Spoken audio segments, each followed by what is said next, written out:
Маленький щенок жил в одном из уголков Португалии, на тихой улочке, о которой мало кто знал. Его вид был настолько удручающим, что все прохожие обходили его стороной.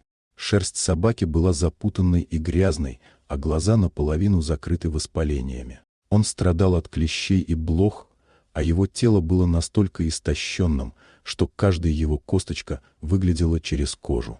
Однако, несмотря на его плачевное состояние, несколько добрых людей не смогли пройти мимо и решили помочь бедняге. Они обратились за помощью к местной волонтерке по имени Изабелла Феррейра.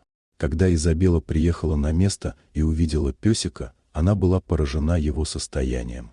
Она не могла поверить, что собака пережила такие страдания. Изабелла сразу поняла, что нужно действовать быстро, и она забрала щенка, которого назвали Лукой, в ветеринарную клинику.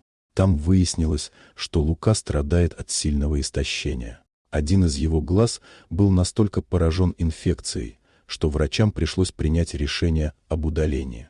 Однако второй глаз удалось сохранить. Состояние Луке было критическим, и врачи опасались за его жизнь, но они не теряли надежды.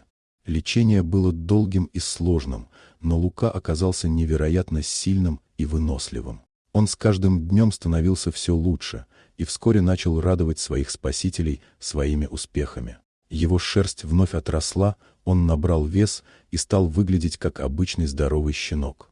Изабелла была в восторге от того, как быстро Лука восстанавливался, и была очень горда им. Она никогда не думала, что из этого бедного и иссушенного щенка получится такой красивый и здоровый пес.